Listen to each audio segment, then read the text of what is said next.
Cuando uno de sus discípulos le pidió a Jesús: Señor, enséñanos a orar, la respuesta de Jesús fue: así tienen que orar. Ojo, es mandato divino, no es consejo, no es recomendación. Así tienen que orar. Y la primera palabra que el orante debe pronunciar es Padre. P-A-D-R-E.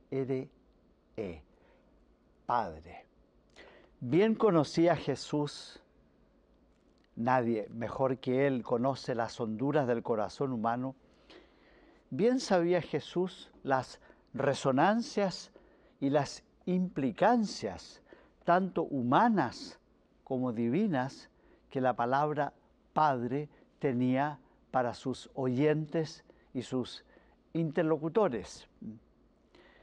La tradición semita, hasta hoy, ha sido siempre muy proclive a la fecundidad. Las raíces bíblicas de los pueblos semitas apuntan siempre a que la suprema aspiración del ser humano es prolongar su vida a través de los hijos, fundar una familia, que tu vid, tus higueras sean fecundas, que tu mujer te acompañe y que puedas ver a los hijos de tus hijos hasta quién sabe cuántas otras generaciones. Había fundamentos culturales que explicaban esta ansia de generar vida, de cuidar vida, de educar y sostener la vida, que es lo propio de la paternidad y de la maternidad. En aquellos tiempos, en los tiempos de Jesús, la mayor parte de las actividades eran agrícolas, el cultivo de la tierra. Se vivía en y de el cultivo de la tierra. La otra ocupación favorita era la pequeña artesanía, la orfebrería, la fabricación de productos indispensables para el uso cotidiano. Además, se vivía en frecuente estado de guerra y los hijos tenían que ir a la guerra y muchos de ellos morían en la guerra. Era muy escasa, muy precaria la defensa contra las calamidades climáticas, las tormentas, los terremotos, las epidemias, las enfermedades, cuando la tecnología médica estaba en un estado muy incipiente y por lo tanto dejaba en un estado de indefensión a las personas frente a cualquier enfermedad grave y especialmente contagiosa. De ahí que el hijo, aún por razones culturales, era considerado como una riqueza y desde el punto de vista religioso como una señal de la complacencia y del beneplácito divinos. Era la mejor muestra de que Dios había puesto sus ojos en esa familia y especialmente en ese padre. Prueba de ello es que la figura emblemática de la cultura semita, y cuando digo semita incluyo al pueblo de Israel y a los pueblos musulmanes descendientes de Ismael, la figura emblemática era Abraham. El nombre Abraham significa padre fecundo, padre de una multitud, padre de una muchedumbre tan numerosa como las arenas del mar y como las estrellas del cielo. Abraham sufría mucho porque siendo él fecundo, su mujer Sara era estéril y le dolía mucho a Abraham no poder tener descendencia de su esposa legítima. La había tenido con una de sus esclavas de nombre Agar, quien le dio como hijo a Ismael, pero él quería tener un hijo de su esposa Sara, que era muy hermosa. De hecho, Sara significa princesa y era bella como una princesa. El precio que tuvo que pagar Abraham por ver realizado su deseo de fecundidad fue altísimo, porque una vez que de una manera prodigiosa Dios le concedió el regalo de engendrar un hijo en la estéril Sara, cuando el hijo nació y creció y era ya todo un muchacho en que Abraham tenía puesto todas sus alegrías, recibió Abraham la perentoria orden de Yahvé. Le dijo, tú tendrás que llevar a tu hijo. Y le agregó, al único, al elegido, al que tú amas, Dios santo, al único, al elegido, al que tú amas, llévamelo al monte que yo te indicaré, al monte Moria, y allí tú mismo, de tu propia mano, lo degollarás para ofrecérmelo en sacrificio. Suena, sigue sonando increíble, aunque uno ya conozca el happy ending, el desenlace feliz. Pero Abraham pagó el heroico precio de la obediencia. Estuvo dispuesto a levantar su mano para consumar el holocausto de su único, de su elegido, del que él especialmente amaba, hasta que un ángel le detuvo el brazo y le dijo, porque has obedecido, serás fecundo, te llamarás Abraham, padre de una multitud, numerosa como las arenas del mar y como las estrellas del cielo. ¡Qué sublime lección! Para ser fecundamente padre, se necesita primero ser heroicamente hijo. La obediencia es siempre generadora de un fruto que permanece y se multiplica eternamente.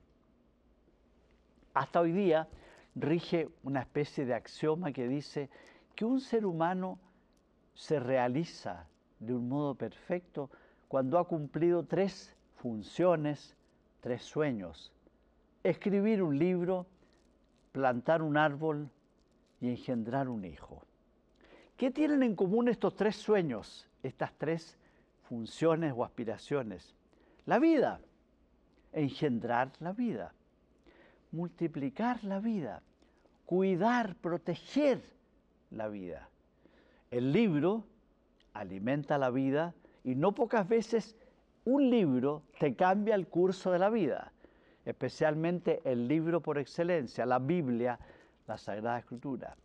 El árbol no hace otra cosa que dar vida, porque te protege la estabilidad de la tierra, genera follaje, flores, frutos, alberga, da sombra. Los pajaritos vienen ahí a poner sus nidos, las frutas deliciosas que da el árbol.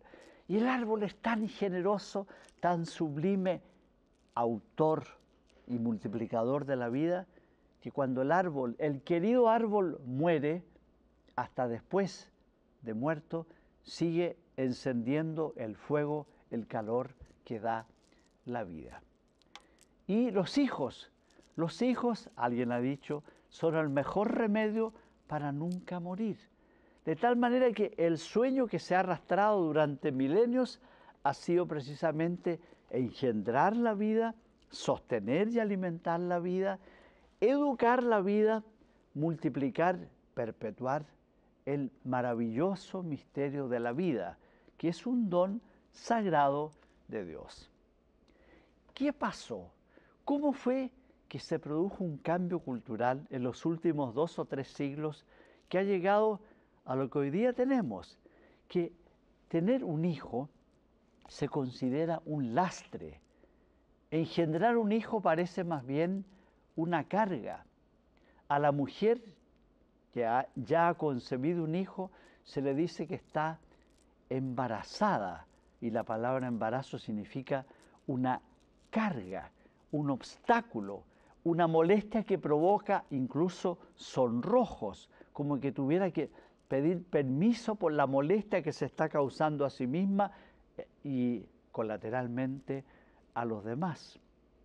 Y es así como hoy día engendrar un hijo se considera, incluso en los términos legales, una carga familiar. ¿Qué pasó? Cambios culturales, obvio. La cultura agrícola y la pequeña artesanía se desplazaron lenta pero gradual y ciertamente hacia las grandes urbes. Y el pequeño artesano se convirtió en obrero de un régimen capitalista industrializado que provoca productos en serie. Eso significó que la gente que vivía arraigada en su tierra pasó a la frialdad de una ciudad muy amurallada, con habitaciones muy estrechas, con carencia de aire, de luz, muchas veces incluso de agua, donde engendrar un hijo era muy molesto, porque no había ni privacidad ni espacio suficiente para el don maravilloso de la paternidad y de la maternidad.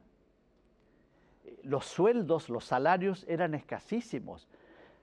Además, la gente que vivió en los siglos XVIII, XIX y XX había pasado por interminables guerras de exterminio colectivo, guerras internacionales, como las dos grandes guerras que comenzaron en Europa y luego contagiaron a todo el mundo, revoluciones de una extraordinaria violencia, la Revolución Francesa, la Revolución Marxista-Leninista, entre otras. De manera que había mucha sangre derramada, mucho dolor, mucha crueldad. Y llegó un momento, estoy hablando de los años 50 o 60 del siglo XX, llegó un momento en que mucha gente, sobre todo en el continente europeo, dijo, basta, ha llegado el momento de disfrutar el don, el milagro de la vida. Y entonces, ¿qué vamos a hacer para disfrutar del milagro de la vida? El carpe diem, es decir, disfruta el momento, comamos, bebamos, disfrutemos, gocemos, porque mañana moriremos y volveremos al polvo de donde hemos nacido. Nació un deseo incontenible de disfrutar el momento presente sin pensar siquiera en el mañana. Y para eso, tener un hijo por ningún motivo era un obstáculo, una carga familiar, un impedimento para la feliz autorrealización. En lo que era un honor, un signo del beneplácito divino, comenzó lenta, pero terriblemente a convertirse en una especie de signo de maldición y una carga insoportable. A esto se sumaron también otros cambios, no solo de la cultura, sino también provenientes de la ciencia. Se inventó la píldora anticonceptiva por ahí por los años 50 del siglo XX, con lo cual se capacitó a muchas mujeres y a los correspondientes progenitores para poder disfrutar de la sexualidad, pero sin asumir la carga de la responsabilidad por haber engendrado un hijo que hay que alimentar y que hay que cuidar. La lógica de la cultura anticonceptiva termina inexorablemente en la lógica de una cultura abortiva. Y comenzaron entonces los legisladores a presionar para tener una legislación pro aborto, como siempre diciendo que iba a ser restringida a 3 causales y al final es el aborto libre, es el aborto exprés. Y el aborto se convirtió no solo en una trágica excepción o concesión, sino se erigió como un derecho de rango constitucional, como quedó establecido en la célebre decisión del 22 de enero de 1973 en la Corte Suprema de los Estados Unidos, en la famosa causa Roe versus Wade, que todavía se conmemora por los distintos grupos que están a favor o en contra de la vida. A ello se agregó también la ciencia de la psicología y de la psiquiatría. Freud creyó haber identificado lo que él llamó el complejo de Edipo, es decir, el inconsciente y vehemente deseo del hijo de competir con su padre para quedarse con el amor de la madre y por lo tanto asesinar al padre, aunque conscientemente nunca lo va a reconocer. Y después otro psiquiatra, Carl Jung, creyó haber identificado el complejo de Electra, es decir, el resentimiento, el complejo de inferioridad que se supone tendría la mujer por carecer de los órganos propios del varón y por lo tanto tener un cierto enamoramiento de la figura paternal que sí tiene lo que ella, la mujer, no tiene. Complejos. El complejo complejiza, el complejo complica la existencia y termina demonizando morbosamente algo tan hermoso, tan puro, tan de creación divina como es la sexualidad entre el varón y la mujer, el legítimo matrimonio, en una especie de enfermedad que culmina con el asesinato, la muerte del padre y por lo tanto la inexistencia, la imposibilidad de existir del hijo, porque para que haya un hijo se necesita la simiente, la semilla del progenitor, del padre. Por si fuera poco, desde la sociología surgió un señor de apellido Malthus, que tenía una visión terrorista de la demografía. Él decía, la cantidad de hijos crece en una progresión geométrica, mientras la cantidad de alimentos para nutrir la existencia crece en progresión aritmética. Por lo tanto, hay que racionar. ¿Pero racionar qué?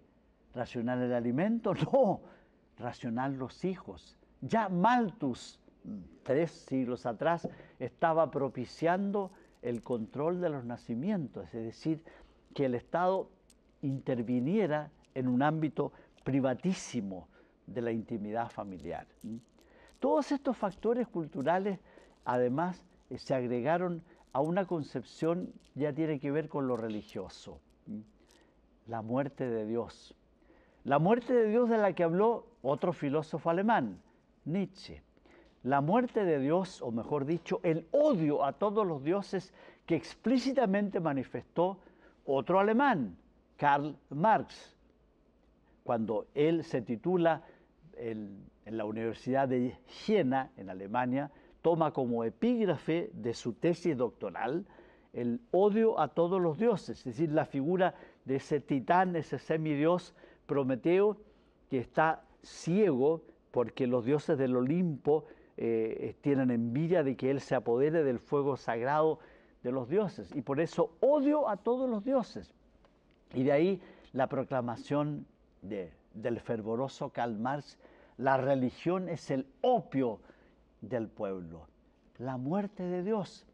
Y si sacamos a Dios de su trono de Padre, de su trono de creador de la vida, sustentador de la vida, educador y protector de la vida, ¿a quién ponemos? Al hombre. Sí, pero un hombre mutilado, a un hombre castrado de sus dimensiones esenciales, de su apetito por la verdad, de su apetito por la unidad, de su apetito por el amor y por la paz. Y entonces quedó una especie de un simio, una imitación grotesca de lo que es el hombre con mayúscula, un hombre que está sujeto a una cuádruple, castrante idolatría de su propio ser, de su propia identidad.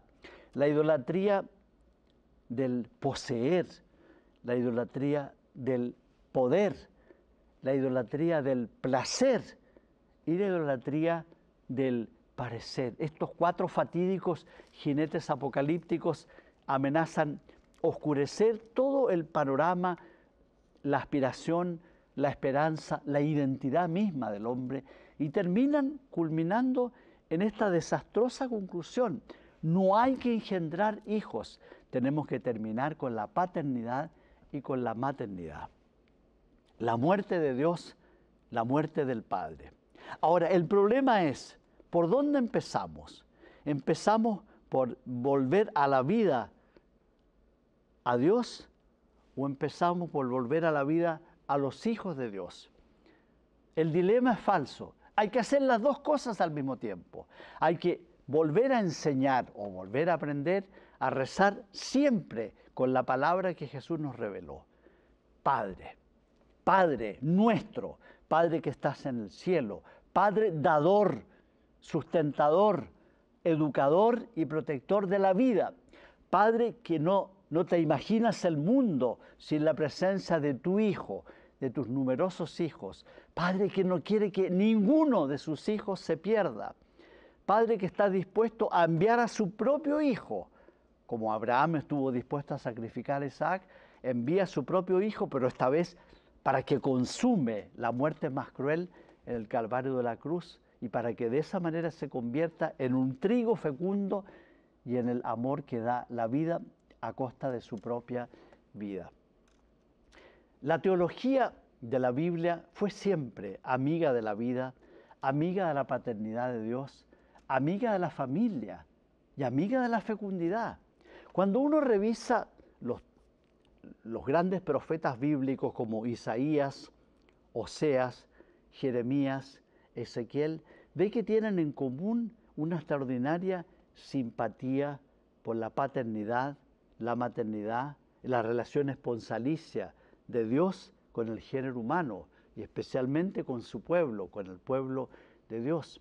Es decir, el corazón del Dios de la Biblia es el corazón del amor paternal, del amor maternal que a través de Isaías te dice: tengo escrito tu nombre grabado y tatuado en la palma de mi mano.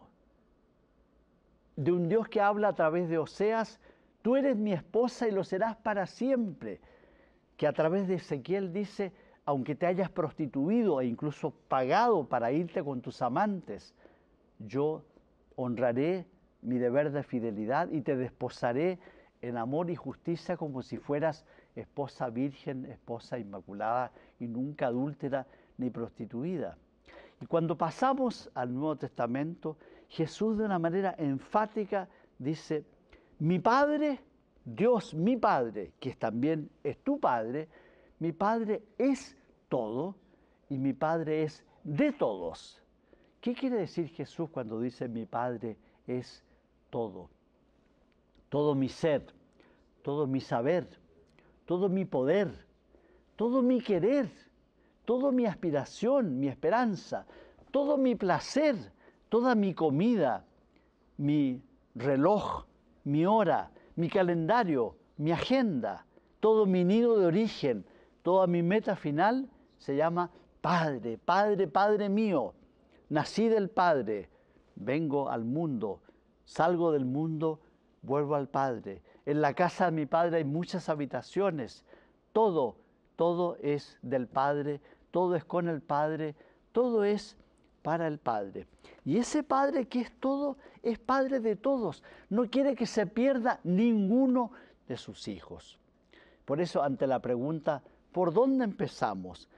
¿Volvemos a aprender y a enseñar el Padre Nuestro o volvemos a reivindicar el privilegio maravilloso, el don divino de ser padre y madre que engendra hijos en una familia con un amor puro, gratuito, sobreabundante y fiel, como es el amor que se vive en la familia, como es el amor que se aprende en la figura de Cristo? La respuesta no puede ser sino esta, las dos cosas a la vez. Yo recuerdo que el padre San Alberto Hurtado, cuando recogía a los niños desamparados que dormían a la ribera de un río, los llevaba, los alimentaba, les daba comida, les daba ropa limpia y después les decía: ahora niños, vamos a rezarle a Dios Padre para agradecerle. Los niños se quedaban mudos, no decían nada. ¿Por qué? Porque la figura del padre era para ellos la de un progenitor borracho, violento, que llegaba en las noches a la casa nada más que para pegarles a los hijos y para manifestarles su profundo desprecio y desatención respecto de su vida, de su salud y de sus necesidades. No había ninguna resonancia, ningún respaldo afectivo. En la otra orilla está Santa Teresa del Niño Jesús, cuyos padres acaban de ser canonizados. Cuando Teresita miraba el rostro de su papá, estaba contemplando el rostro de Dios. Cuando muere el papá de Teresita, Teresita le escribe a su hermana, también religiosa: nuestro buen papá ha muerto. ¿No será el momento de que podamos decir: Padre nuestro que estás en el cielo. La figura del Padre de la tierra es como un sacramento de la figura del Padre que está en el cielo. Y eso nos conduce en este minuto final a la maravillosa imagen de San José, tan silencioso, tan escondido, el Padre adoptivo de Jesús. Él es el responsable de que Jesús, a la hora de inventar una oración, en el momento de responder a la pregunta ¿cómo hay que rezar?, haya inventado la palabra con que él mismo se refería a San José, Abba, papito querido. Eso es Dios, es el papito querido, el Dios que te ama con un amor absoluto, el Dios que cuida tu vida, el Dios que quiere vivir eternamente contigo. Padre nuestro, vida nuestra. Que Dios te bendiga.